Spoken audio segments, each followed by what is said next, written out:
বরিশালের আগলঝাড়ায় মাদক সহ আটক হওয়ার পর পুলিশের উপর হামলা চালিয়ে হাতকড়া সহ পালিয়ে যায় রিয়াজ ফকির নামে এক মাদক কারবারি। এই ঘটনায় আহত হয় পুলিশের ৩ সদস্য। পরে সারারাত অভিযান চালিয়ে ভোরে উপজেলার ৬ গ্রাম এলাকা থেকে তাকে আটক করা হয়। এই ঘটনায় পুলিশ বাদী হয়ে মামলা দায়ের করেছে। সংবাদদাতা স্বপন দাসের তথ্যছবিতে প্রতিবেদন। বৃহস্পতিবার রাত ১০টার দিকে মাদক বেচাকেনার গোপন সংবাদের ভিত্তিতে বরিশালের আগলঝাড়া উপজেলা পরিষদের পাশে আনসার ও ভিডিপি কার্যালয়ের সামনে অভিযান চালায় এএসআই মামুন হোসেন, কনস্টেবল কামাল হোসেন ও সাইমুন আল সাকিব। অভিযানে ১৬ পিস ইয়াবা সহ আটক করা হয় উপজেলার বাকাল ইউনিয়নের ফুল্লশ্রী ফকিরবাড়ি গ্রামের রিয়াজ ফকিরকে। তবে আটকের পর গাড়িতে তুলতে গেলে কনস্টেবল কামাল ও সাইমুনকে আঘাত করে দৌড়ে পালিয়ে যায় রিয়াজ। এ সময় তাকে ধরতে গিয়ে আহত হন এএসআই মামুন হোসেনও।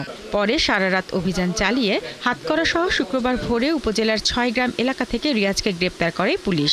গোপন সূত্রে জানতে পাই কতিপয় লোক মাদক ক্রয় বিক্রয় করে।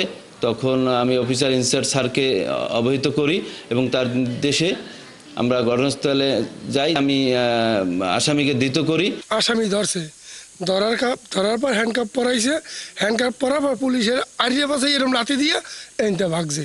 রিয়াজের বাবা জানায় রিয়াজ মাদক সেবনে বাধা দিলে ক্ষিপ্ত হয় সে। এমনি চুরি চামারির মধ্যে নাই, এমনি বাবা খায়, এটা সত্য কথা, বাবা খায়।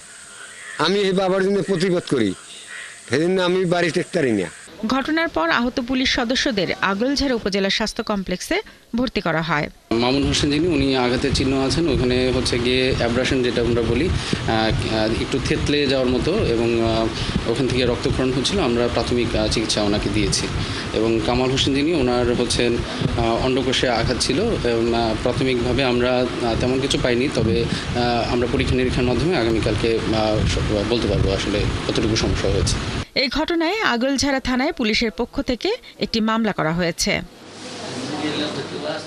শারমিন স্বপ্না, ৭১।